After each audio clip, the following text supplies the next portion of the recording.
No. No? No, two different things. What? Two different things. Taivas are part of the ego? They're one of the constructs that it allows, gives more room to them. You have a big ego, so taivas have a lot more room. And there's a whole hakira in Chassidus. What comes first? Taiva or gaiva? Which one? All right. But they're two separate things for sure. And pride and cravings, or what's the other word that we use for taiva? Lust. Or lusts. There are two different things altogether. The question is which precedes which. Do you first have lusts and then you become prideful, or you're first prideful and then you allow your lust to happen? So that's something I know. Okay. So let's see what he says. So the pasuk says, Moshe Rabbeinu says, "Behold, you are this day as the stars of heaven for multitude." There's so many that are like the stars of heaven. Says the Rashi there.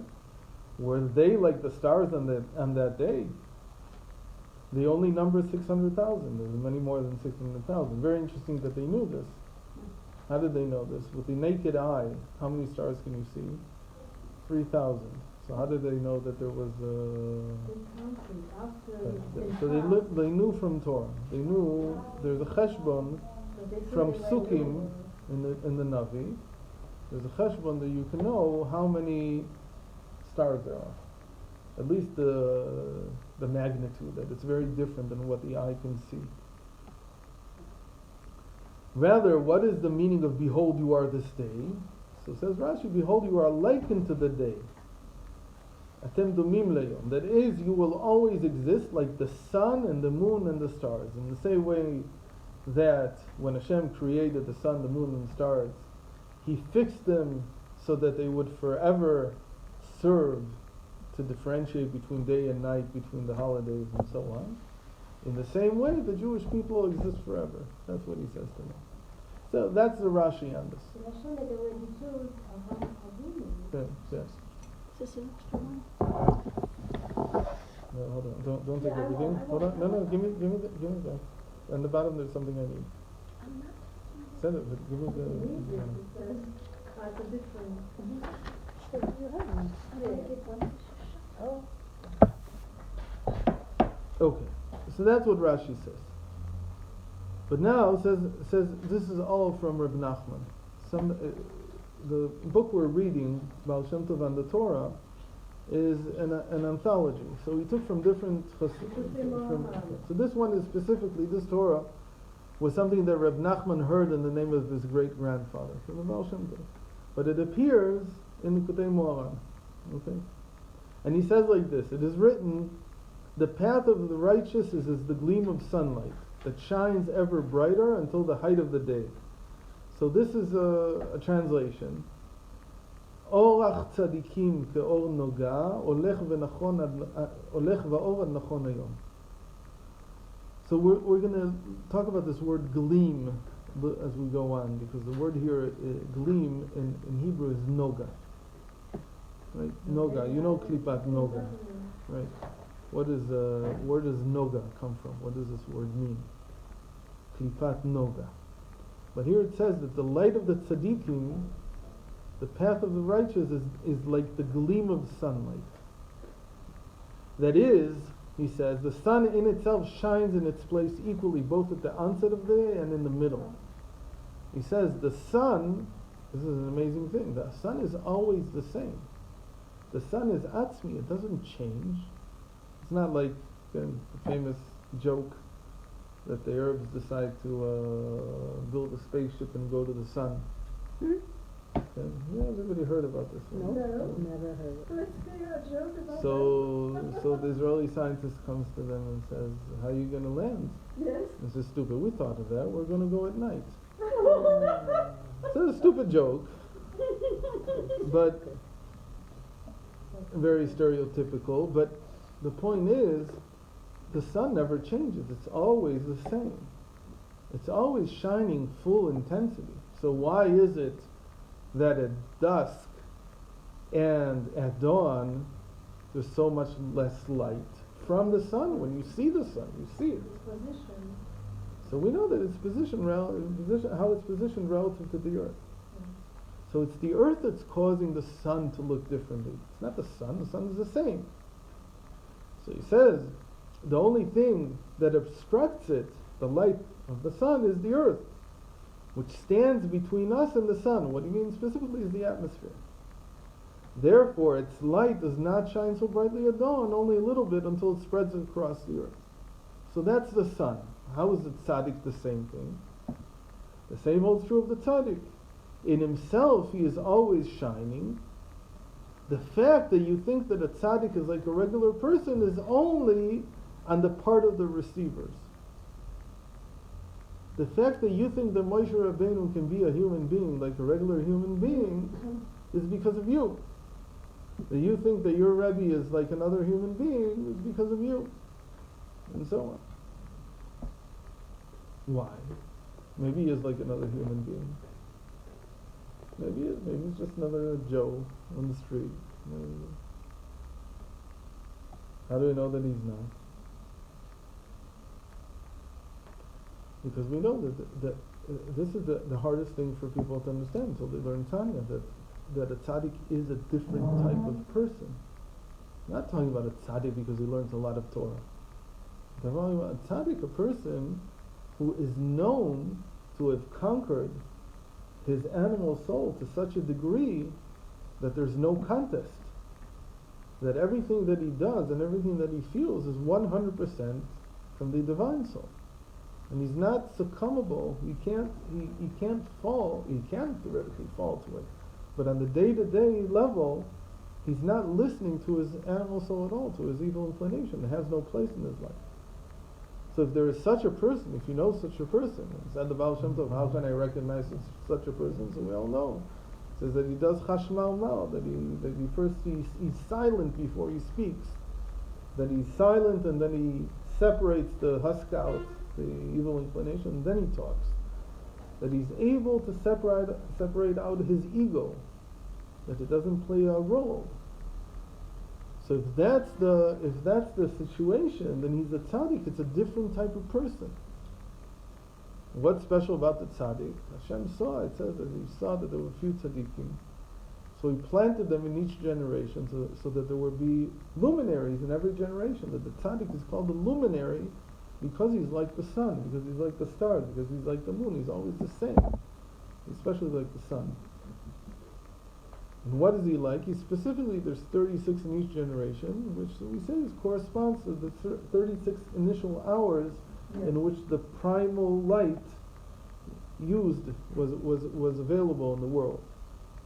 And in the future, as Rashi says there on the verse, Hashem took that light and he concealed it in the Torah for the tzaddikim. That the tzaddikim use the Torah as the source of their inner light. So he says, if you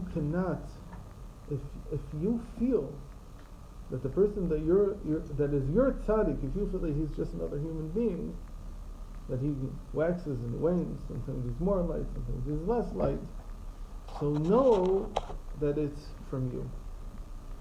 The problem is you're the earthman. You're the one who has an atmosphere. And your atmosphere is the one that's concealing what you could have gotten. Is it... I'm afraid to give this example because I just learned it. It might be the person I learned it from might be listening. So I'll try to change the facts. But I just read something that somebody sent to a tzaddik that I know. And when I read it, I was like, now I know why I read it. I read it by mistake, and then I'm like, now I know why I read this, because I feel the same way. But I didn't realize it could be so terrible, this thought. What did he say? He said, I've been mulling over for the last 6 months since some calamity happened to him, and I came to the conclusion that you wanted me to guide me properly the whole time. But I was so full of myself, then I heard with what he was full of himself. He wrote, and I read this by mistake.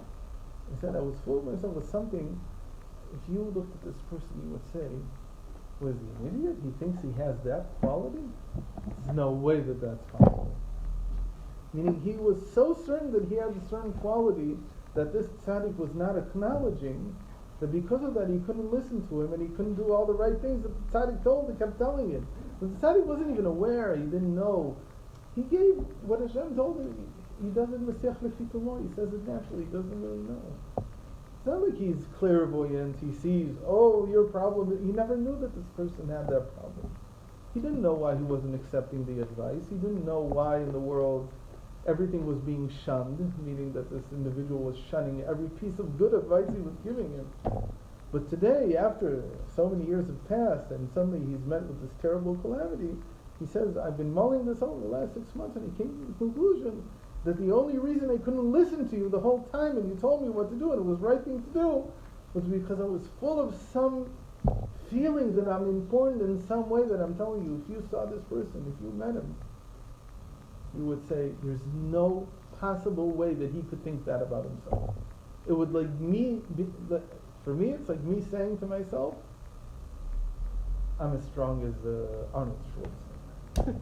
And you don't acknowledge that, you don't see how I'm built, you don't see I'm an actor, you don't see that I'm this, what?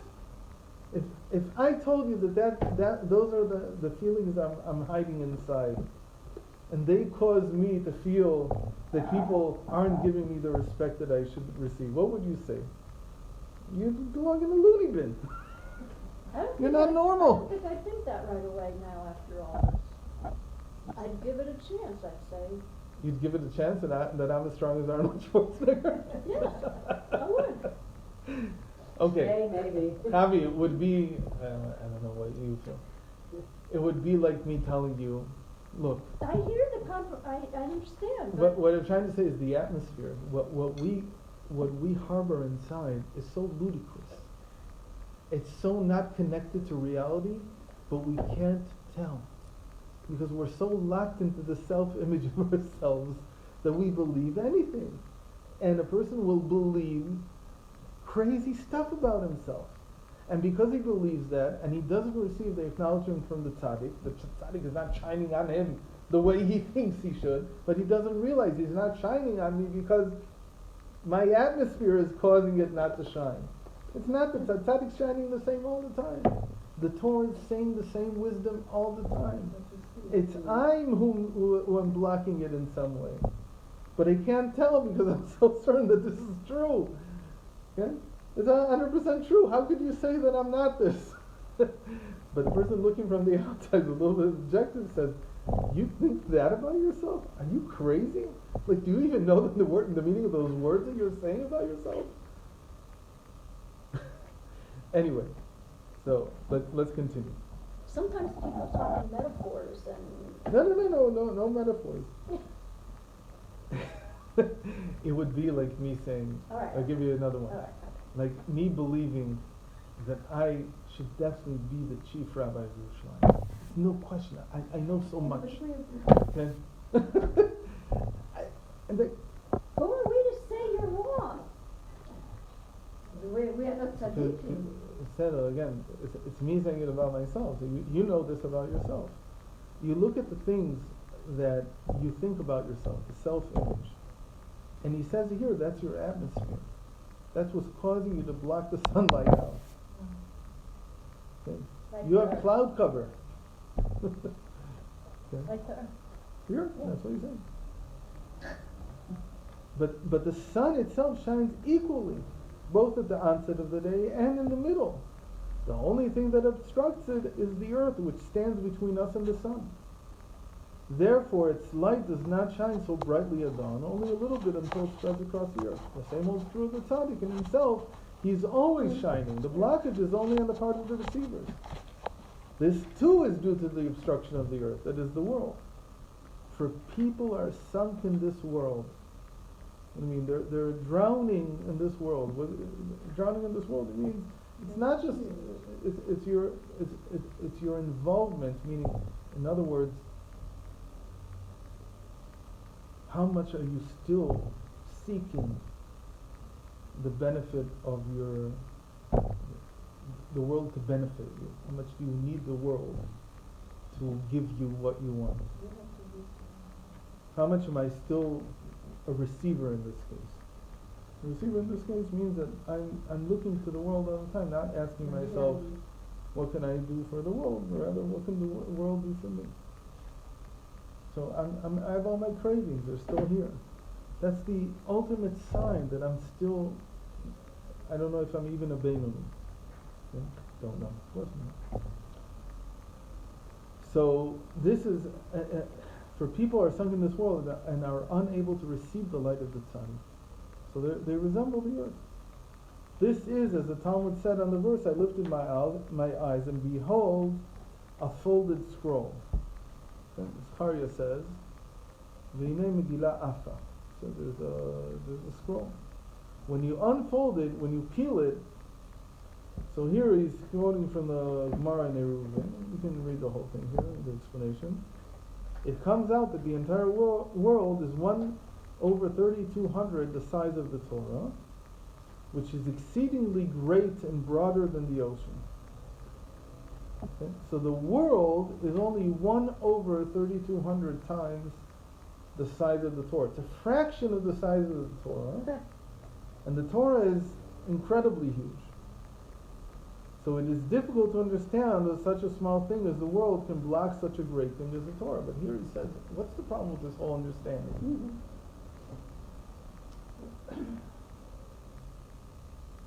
You think that to block the sunlight, well, you need to get a big shield out into space.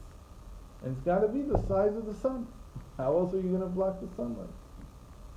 He says the problem is the distance between you and the sun. So he says even something very small like the world is enough to block the sunlight. How do we see that? In an eclipse. In an eclipse, exactly. The eclipse, what is the eclipse for? What is it good for? Why does Hashem give us an eclipse? So he says it's good for us. Why is it good for us? Because we learn from it the idea of relative size. That distance and size, they cancel each other out. So the more something is distant, the less a size you need to cover it, to conceal it. Now we'll give even a stronger example. It is difficult to understand with such a small thing as the world. The world is nothing, it passes. How can it block such a great thing as the Torah? So much light that comes from the Torah, comes from a tzaddik, which is thousands of times the size.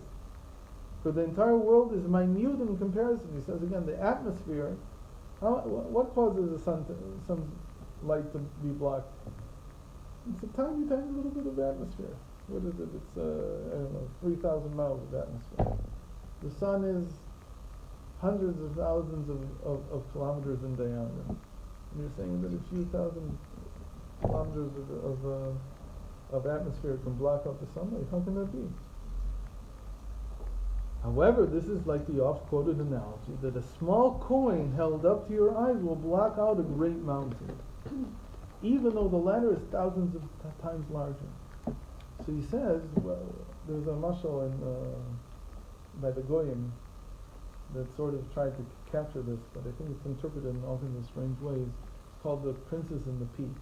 Right? Well, what was that? What was all that about? She tries to go to sleep, but there's she's on a lot of mattresses. Many mattresses, but there's a little pea and a piece of shuit. There's nothing down underneath, and she feels that she can't fall asleep. So what are they trying to say? So, I don't know. I heard alternate explanations, but it's the same idea that when it comes to your ego, even a small blemish, when held up to the light, held up to how you see Torah, how you see what the tzaddik is telling you, becomes something that conceals it completely. It conceals the sunlight, it conceals the entire, you hold up a small coin, and you can look at, and all you see is the gleam around the sun. And so you come to the conclusion the sun's not so great. Look at this.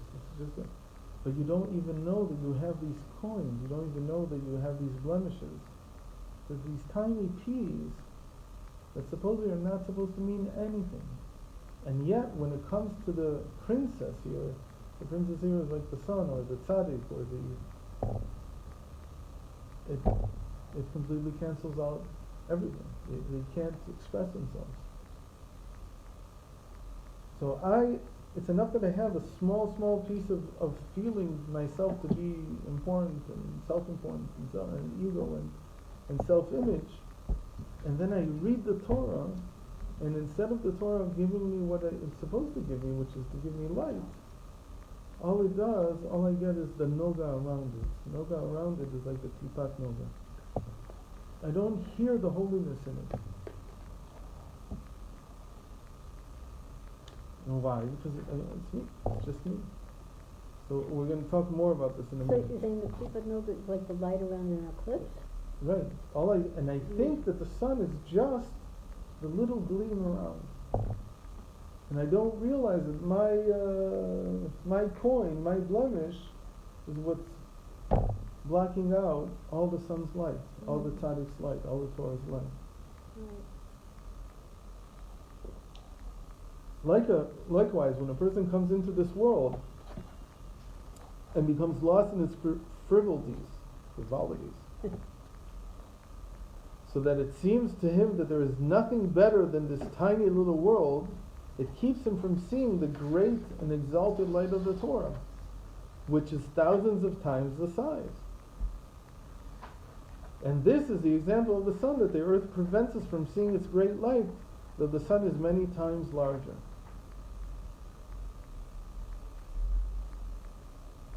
But Nachman likes to repeat things a lot of times, so he's going to repeat it again.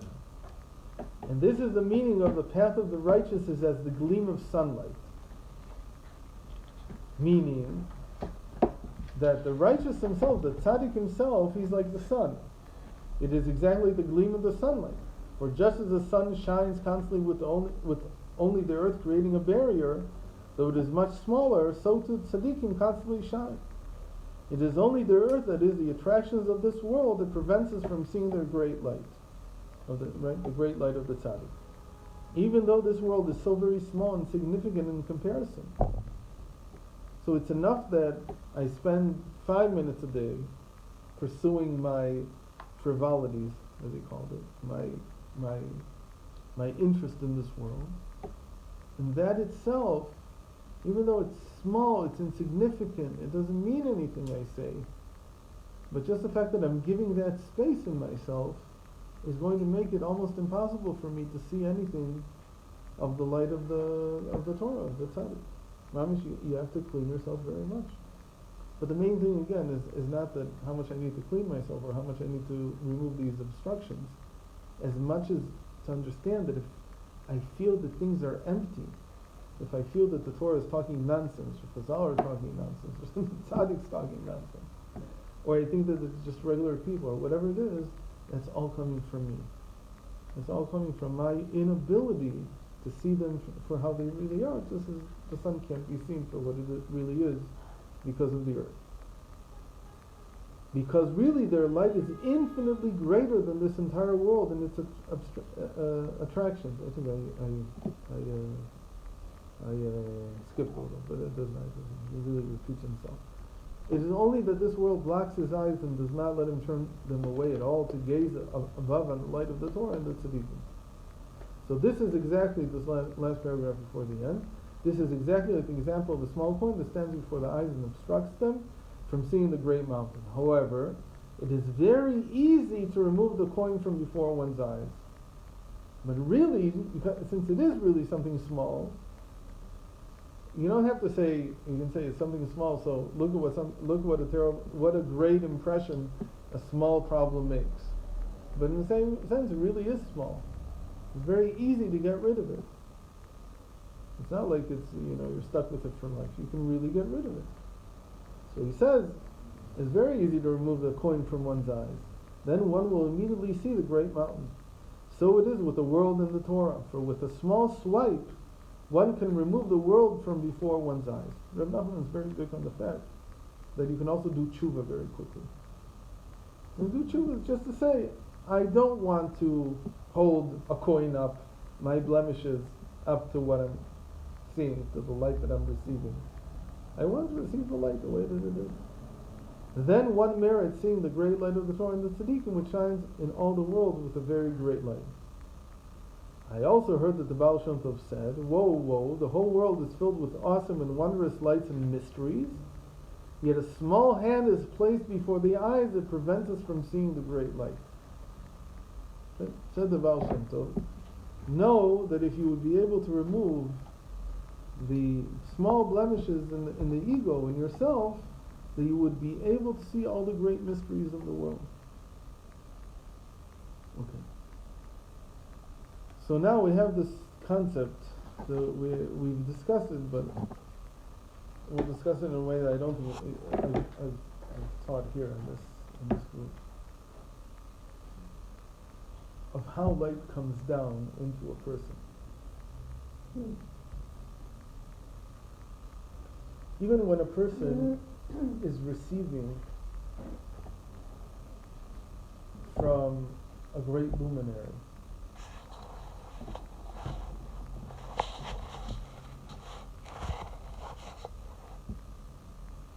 so there has to be a tzimtzum, there has to be a contraction. On the part of the luminary. On the part of the luminary. Even before we're talking about the obstructions that we place in the way of the light, in the way of understanding what we're being told. Today people have this feeling that Chazal are too involved, sages are too involved in all the minute details. Why are they getting involved in everything that I do? And my wife told me this morning, they failed to see that what they're trying to tell us is that Hashem is present in every small detail. What they feel is that it's obstructing their egos. Meaning, I'd like to do what I want to do. What's obstructing egos? The fact that Chazal get involved in every little detail in my life, the sages get involved in it. There's do's and don'ts in every little detail. And even if there's no do's and don'ts, then there's think this way and not that way. Think about it this way, think about it that way. And what they don't see so much is that it's an amazing thing that you can introduce Torah into every single minute detail of life. That Hashem is present even through Torah.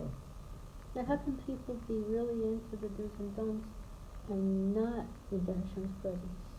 Because they only see the vessel, they only see the do's and don'ts.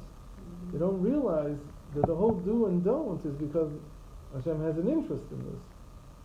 And what they feel is mostly that Hashem is just bothering me, not letting me, as we say in Hebrew, lizrom, to go with the flow. And he's constantly trying to build little beaver dams wherever I'm trying to flow. But not seeing that it's potential. That if Hashem is really in all these details, then these details, each one of them can become holy. Each one of them can become, meaning they see it only as a series of normative do's and don'ts, and they don't see it as an opening for revealing something higher. And it's true that a lot of people feel that mitzvos don't give them anything. Yeah? And it's not very surprising, by the way. What does it say in Chassidus? It says that the mitzvahs are from a higher source than Torah. And Torah is what I understand. And mitzvahs I don't understand. No. And in that sense, they're higher. They come from a higher source. In the language of Chassidus, it's called Sovev Kol Amin and Memelech Kol Amin. The light that surrounds all world and the light that fills all world. So the Torah is something that fills the person because it gives them meaning. It fills them up. It fulfills them. But the mitzvos are like something that's beyond. They surround the world, as it were. They come from a light that's infinite, and it's from beyond our reality, because nobody in the right mind would put tefillin on. You have to have Hashem tell you there's such a thing. Right. Nobody would do that of themselves. Nobody would decide to keep Shabbos the way that we do from some logical reasons. All the mitzvahs in that sense are chukim. They're laws that were that were initiated by Hashem, because they reveal something higher than what the human being can perceive. So in that sense, it's true that mitzvos have a feeling of being arbitrary, of being not useful, of being unfulfilling, and so on. It's true.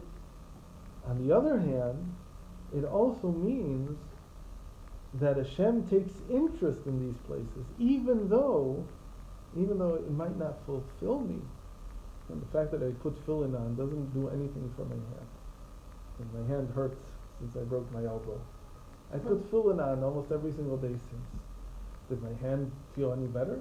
Truth is, it did, but it's because of how it holds the hand.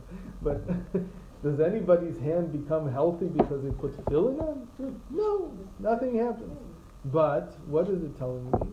It tells me that Hashem takes interest. Hashem wants to, even though I can't experience it yet.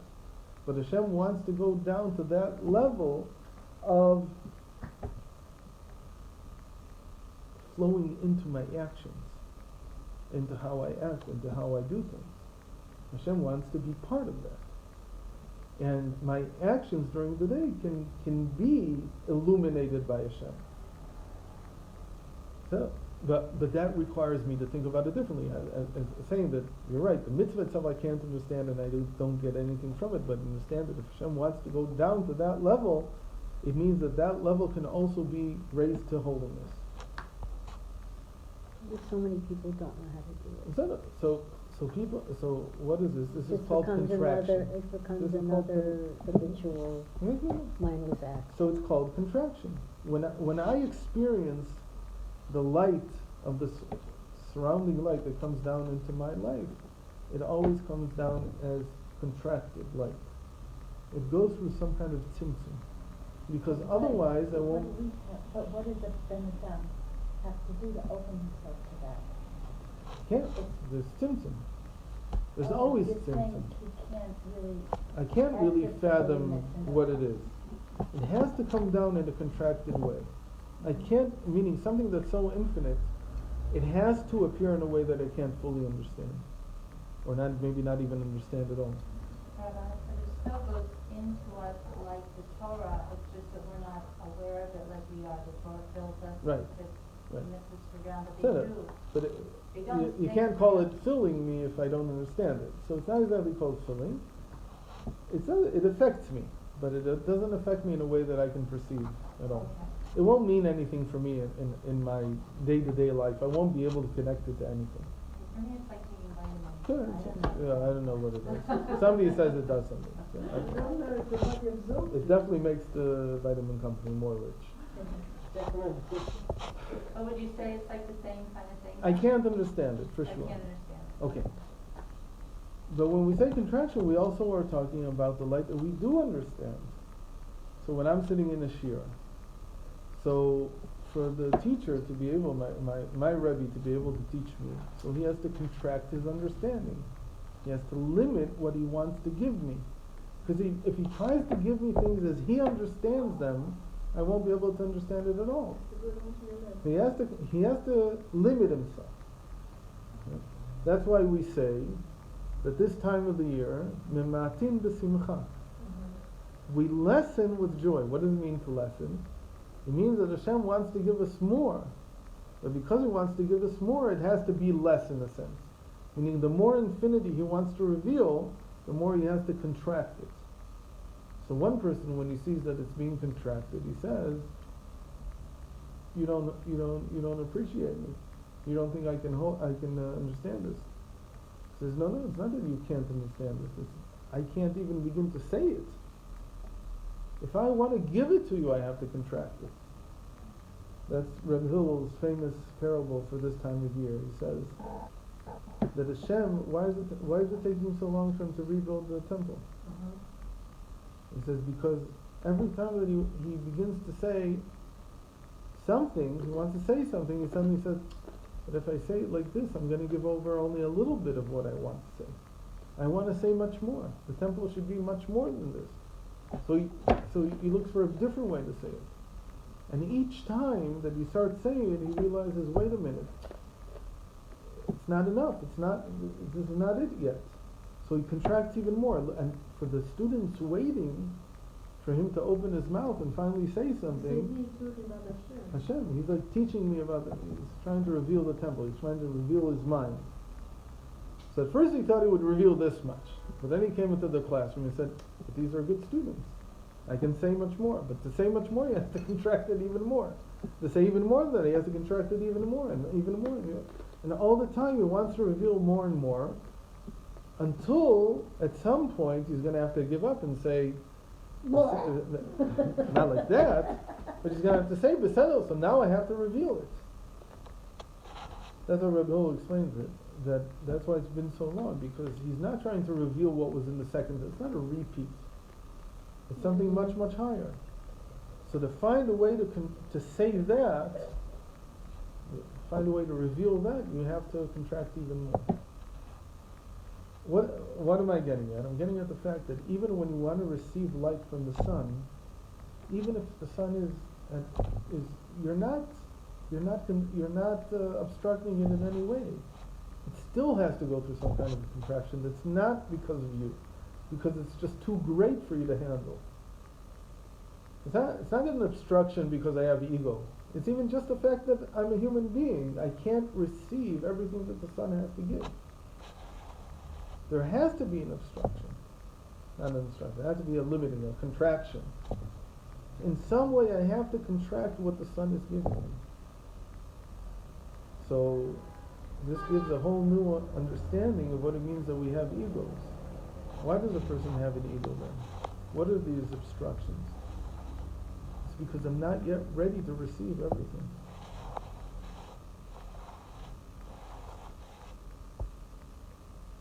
You follow? Until now I may have thought that the ego is just a curse. That my obstructions are just a curse. Well, those distractions of the ego is to protect us, and so it can't be all bad. It's got to be there. Okay. So if I understand what it's being used for, so first of all I can acknowledge it, that it's here. I have an obstruction. Right, I do have this coin up here that I'm holding so that I can't see the whole sun, because it's too much for me. I have to learn how to get rid of these obstructions. It's not so simple. It's not like just, like Rav Nachman says, just get rid of the obstruction. If I get rid of the obstruction, I might go blind. It might be too much for me to be able to see this.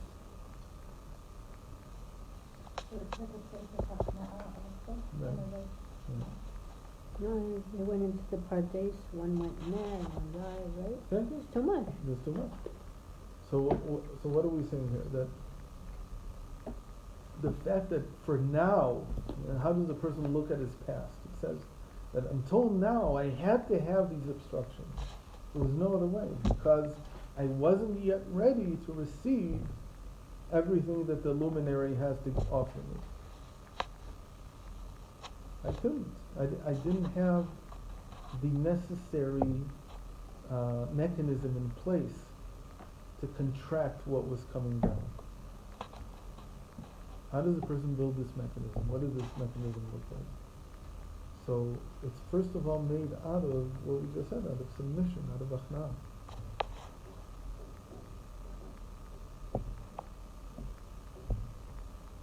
You can stand in front of Hashem and say, well, just lay it on, just give it to me.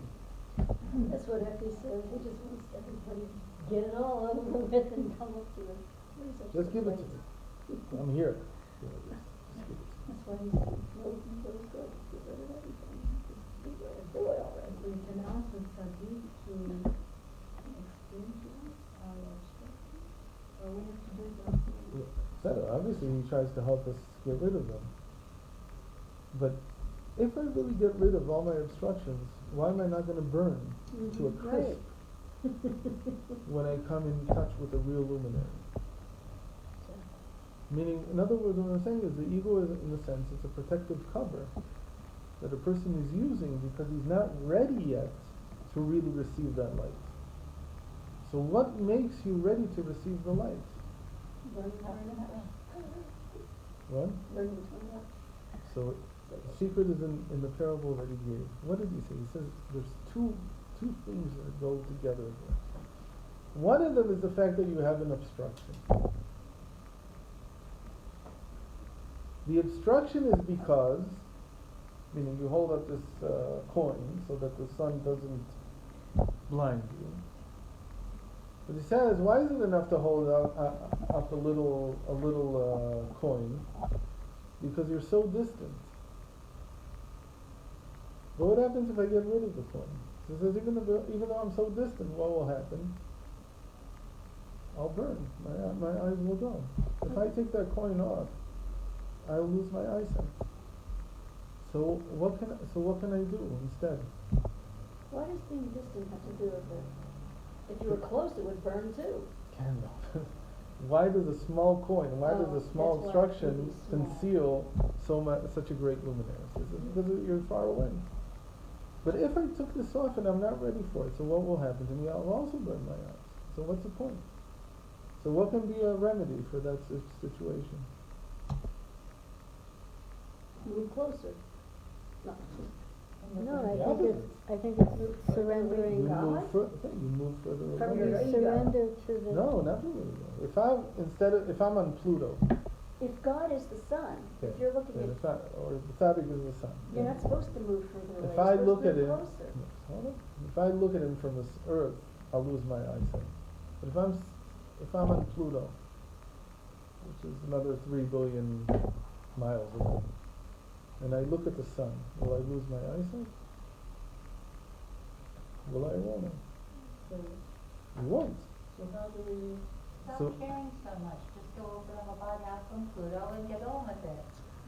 So the answer is That's moving closer. that the more I feel distant, instead of ego protecting me, which is a terrible type of protection, because I'm getting nothing from the light, and instead not only am I not getting light, I'm seeing like the gleam around, and I'm thinking that this gleam is the sun. I don't see the whole sun.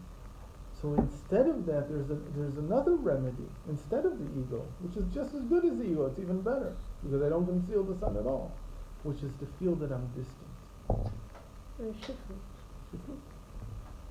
That's why achna'ah, or submission as we call it, that's the first step to being able to receive light from a luminary. Let me explain it a little bit more. When we advise people, so we can tell them, get rid of your ego. The moment you get rid of your ego, you'll see everything clearly. The answer, the truth is that if that obstruction is taken away, they'll be blinded right away. They won't see anything. Not only will they not see more, they'll see much less. Because until now they've had the protective covering of their obstructive ego in front of them. Now if you suddenly take that off, they're blinded by what they see. So we never say just take off the ego. No such thing. What do? You have to feel a tremendous amount of submission. Meaning that you're very, very, very distant from Hashem. The more you feel distant, the more you can take the ego off. Okay? That's why we call it submission. We don't call it getting rid of the ego. The submission is itself getting rid of the ego. Because the ego Hashem gave you only to protect you. It's a noga, it's a kritat noga. It's not inherently in a Jew, the ego is not evil. It's just a protection. It's a protection so that the person is not blinded by Hashem's light. He's not blinded by the tzaddik. The remedy is not to tell somebody, stop feeling so high and mighty. Meaning, stop thinking of yourself all day. But rather understand how distant you are from the source. Understanding that you're distant will allow, even naturally, the ego to fall off. Because the ego is not needed anymore. Because you're on Pluto. On Pluto, nobody needs sunglasses. Nobody needs an ego there. It's an incredible thing that, for instance, the Rambam asked the most difficult questions about the Torah that anybody ever asked. In fact, he came to conclusions that we don't even discuss anymore because they seem so far gone.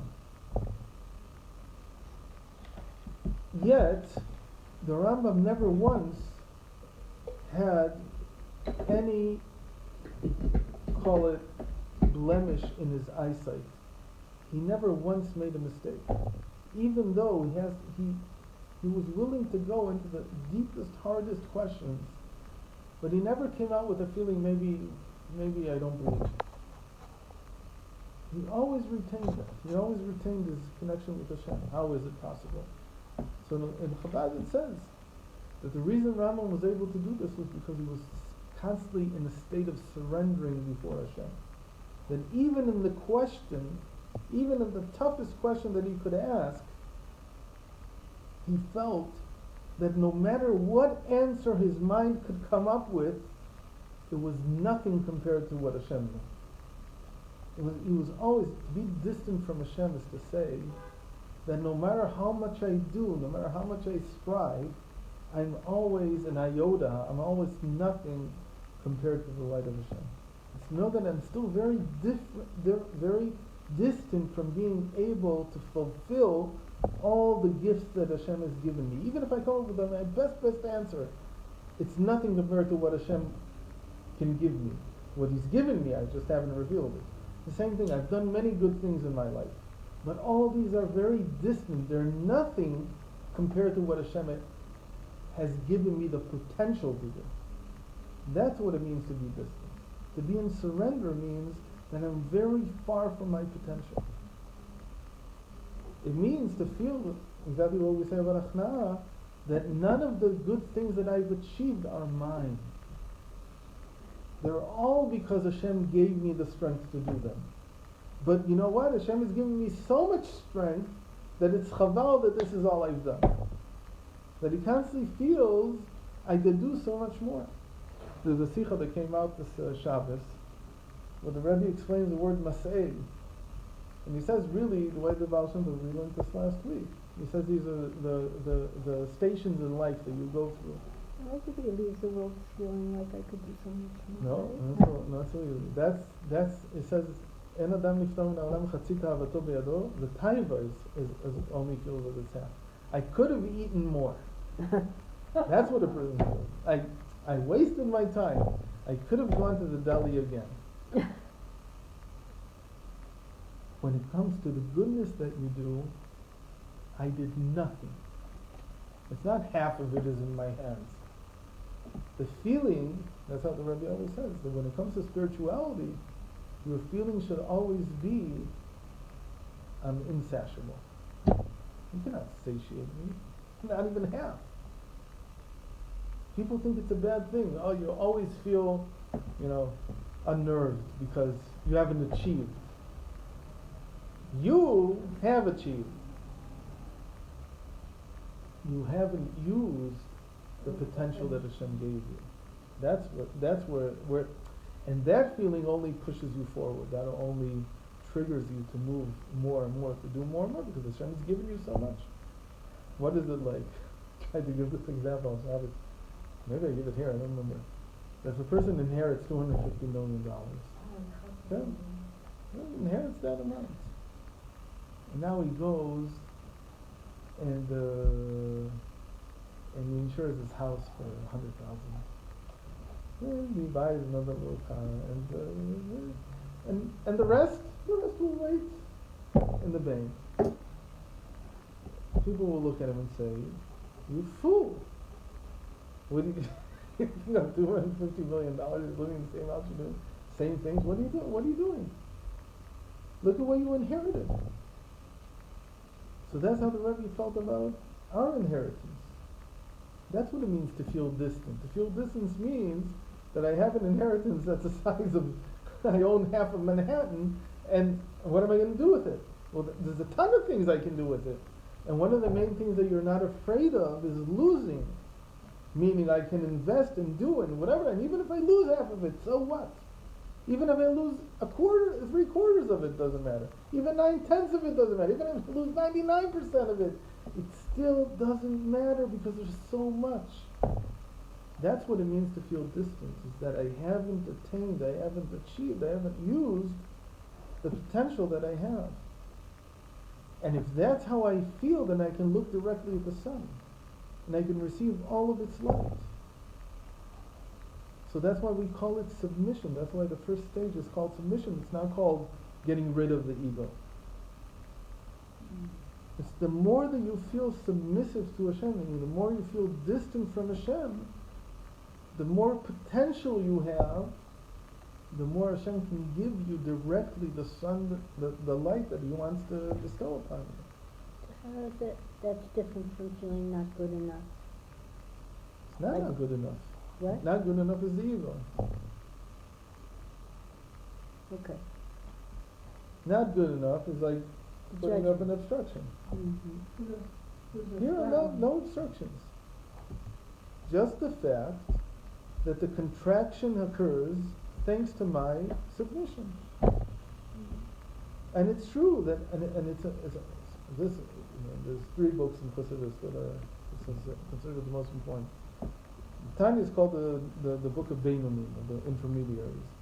But the book of Tzaddikim is Noam Elimelech. What does Noam Elimelech say? Almost every single page. He treats you like a tzaddik. He says, what's the main thing about a tzaddik? That he always feels distant from Hashem. It's an amazing thing. These luminaries that he's talking about, why do they receive so much sunlight? Why do they have no obstructions? Because they always feel so distant. The more distant they feel, the more they can receive from Hashem. And again, to feel distant is that I haven't yet done anything. I haven't yet begun. To feel distant is not anava. This is submission. No, anava is relative to other people.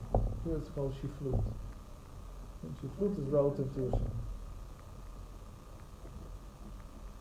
To feel distant from Hashem means that I have not yet even begun to serve Hashem. That He's giving me so. The more I feel this, the more all the obstructions fall away, and you can see it, and you can see everything. So the tzaddik who looks up, he sees all the light. So for him, when he opens up a lot of Gemara, or like the Baal Shem Tov, he used to open up a Sefer. Usually it was a Zohar, but it doesn't matter. He opened it up, and he had all the answers to every question in the world. Because it's there, it's inside. It's just that me with my obstructions, because I feel that I'm so high and mighty, all my obstructions, I can't see anything.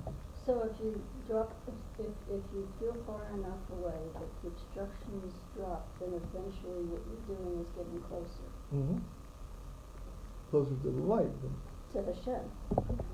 Don't you want to be? Isn't that what I mean, aren't you supposed to go out there and be close to Hashem? No. No.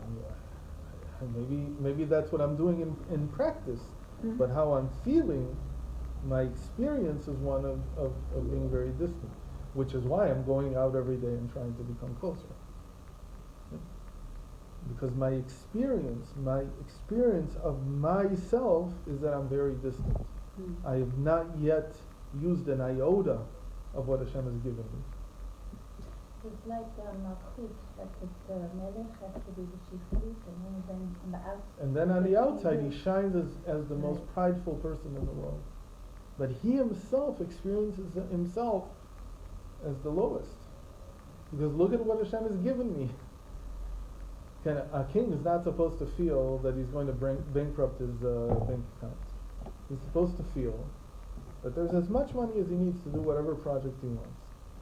A king, you're not supposed to tell him, we're sorry, Mr. King, but there's only so much money in the treasury.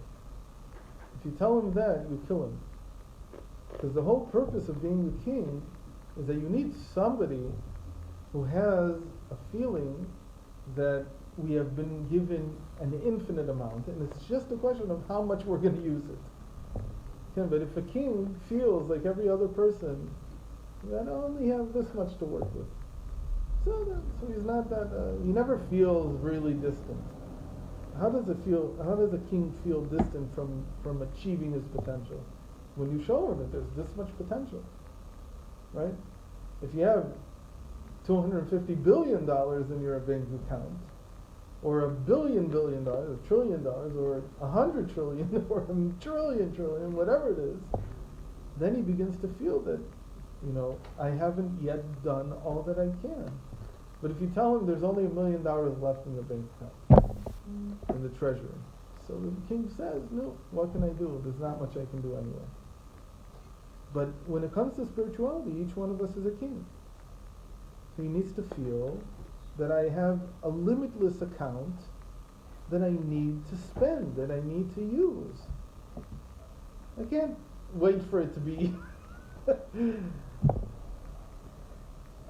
Now I want to convince you that we really are all billionaires.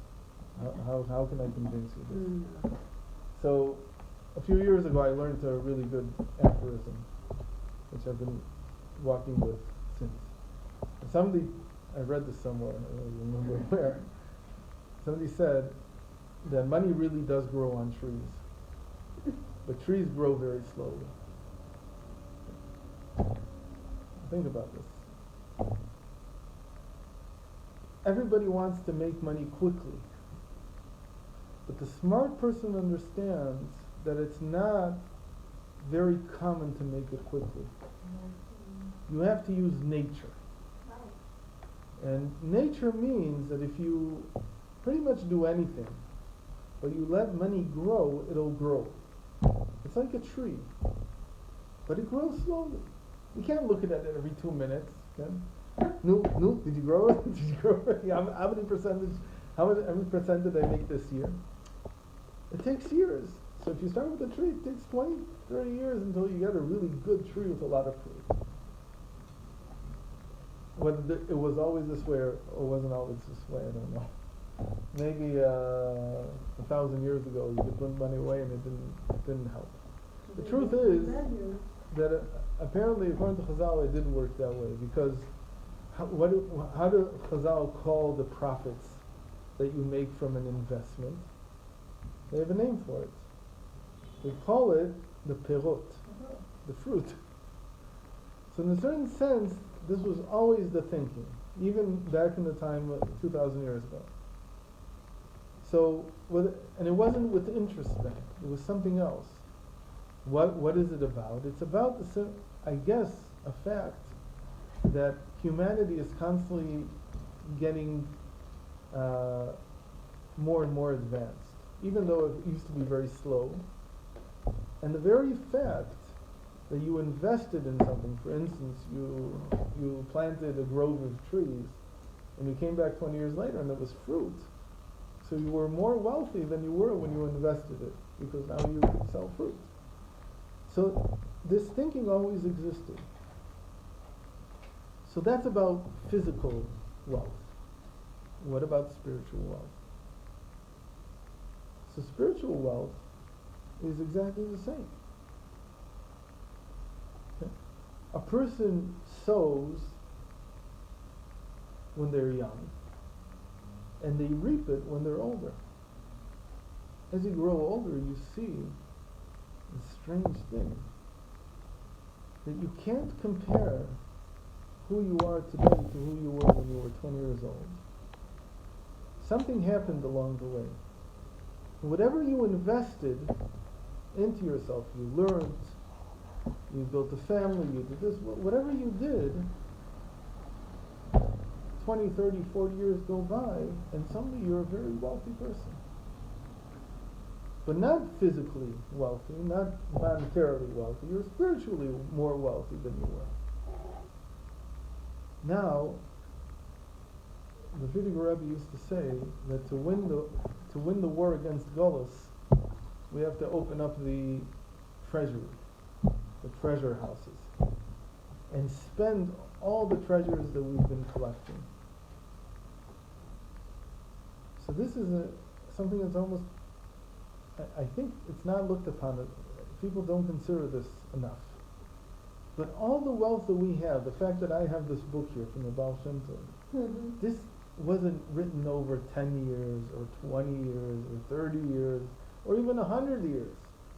In the end, all the wisdom that's in here, everything we just read, There's a pasuk here from 2,500 years ago. There's a pasuk here from 3,000 years ago. There's a pasuk here from the time of Avram. Meaning, we've been collecting, we've been putting right into our spiritual bank accounts for thousands of years. Can you imagine how wealthy we are?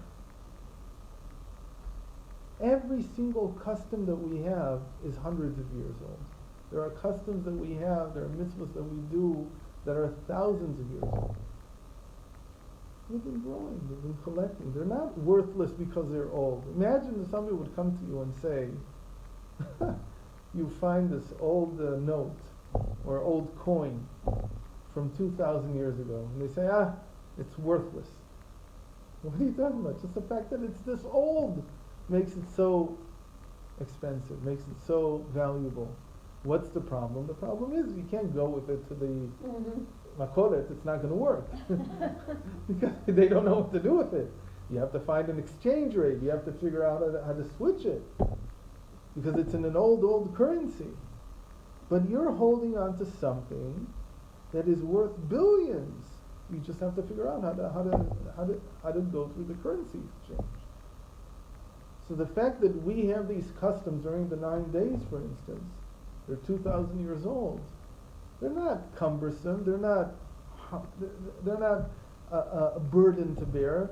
No more than an idiot who's carrying a sack of coins from 2,000 years ago would tell you, well, it's really heavy, I'm just going to throw it out. This stuff is priceless. It's just a question of whether you know how to convert it into something that can be used today. There's no money that I know of from 2,000 years ago, from 3,000 years ago, that somebody would say today is worthless. Just the passage of time has made it so valuable. So all the more so in the spiritual realm, where everything that we have has been collecting, call it spiritual interest, and in a way, has been increasing in value, growing like a tree, but over thousands of years. So we really are billionaires. The question is, what are we doing with it? Okay?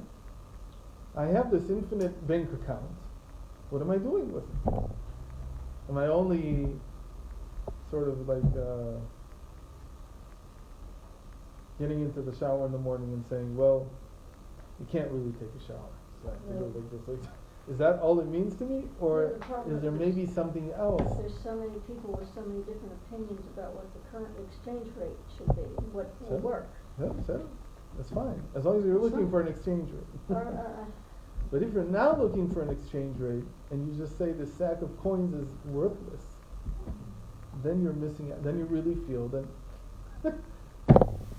I'm not a king sitting here on a king's ransom. I'm just a Joe with nothing special. But we don't understand that every single verse, you know one small thing, you know something that's thousands of years old and still has value. Not just still has value, but has been collecting value over all this time. So what does it mean to feel distant? That I'm not using it. I have all this, I'm not doing anything with it. I give one class a week and put it on Facebook, that's called using something. Am I really thinking about what the exchange rate is, how I translate it into what the modern world needs to hear? No, I'm not thinking about it. I'm most of the time conserving my energy. Still carrying the bag. Aren't you writing a book? That also. A few of them at the same time. So what? So We see you differently. See? it's not about me. It's about how each one of us sees himself. Right, Okay? right. How do I see it? I have this incredible storehouse at home. I'm collecting dust, and I'm not bringing it to the market. I'm not doing anything. But on the other hand, we're supposed to continue to feel distant. We're not supposed. What I'm that's saying not is just- because you're that's so just a wealthy, feeling. you're Not so what you're wealthy doing. that there's no way you won't feel distant. Meaning, there's no way you will feel I've completely used up all my treasures. No matter what we do. Okay, because we have so much. There's no end to it. If I would spend 1 hour a day, I'm telling you, now I'm being, Even 5 minutes. this is something that's happened in the last 2 months, I don't know what it is, but every single hour of every single day, I get at least 5 to 10 requests from non-Jews to become their friend on Facebook.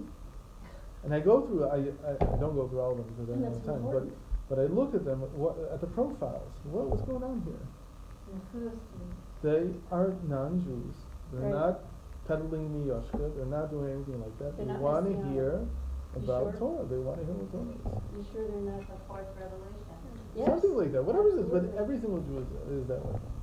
The Jews also, it's the same thing. Everybody wants to hear something, say something. So spend 1 hour every day, just 1 hour, putting stuff out there, whatever it is. Calling up an old friend, this is what we're doing now. You understand, the world is thirsty. It's time to Not chaos. Something stable. everything is falling apart. Mhm. It really is. Meaning, physically everything is much more stable. Spiritually, everything is completely falling apart. It's being deconstructed, as we call it in the academic world. Yeah, deconstruction. It started in the 70s, 60s and 70s, and now it's really hit the crescendo. Everything is being deconstructed. Nobody believes it. About the Jewish world? Also, Yeah. Jewish world, Muslim, everywhere. Currencies of things and stuff. Mhm. Set up, but meaning the world wants you to invest, and you've got the storehouse. You just haven't figured out the exchange rate. That's all. But the truth is, whatever you decide the exchange rate to be, it will be. It's vocabulary. It's Not just vocabulary. You can say It's also exactly the way it is. You can say exactly the way it is, but and not everybody will listen. you don't need a religion. You don't need it. You have to believe that You wherever need Hashem somebody sends to you, listen. whatever you're connected to, that's where your words will be heard. Well, you just have to say that. That was the thing that Rabbi tried the most to do with shluchim, to get them to go places, and told them, listen, if you just bring mitzvahs to people, well, they'll want it. And he was right. It's ridiculous. Am I going to become rich from this? Physically rich? No. But you're at least going to spend your spiritual wealth. You're at least not going to leave your spiritual half of Manhattan in the bank, When you die. and you die, and you come to Shemayim and they say, "No, what did you do with it?" And you say, "I didn't know I could use it." What did we give it to you for? What do you think that you're in this generation because you created all this wealth? You're the inheritor. You inherited all this. You know those all those spam messages, right? That you get, that they say, "I'm the king of Liberia," and whatever. We have Yeah. $250 million. We want to give you. Yes. All you have to do is send it. Yes. Everybody gets those. Yes. There's actually a very funny TED one if you want to watch. What happened when I answered the spam email? You can do a search on TED. It's very funny. The guy who gets an email and says, well, actually, we can finish it. I can show it to you. It's really funny about gold. But listen to this. Well, we all got those messages, and we put them in the spam box. We didn't realize it was real, but it's the spiritual wealth. And Hashem just says, just do a little bit. Just give me your name and address. Just give me your bank account. I'll send it to you. And we're like, no, it's spam. I don't believe it. Okay. Every single day in the Himalaya.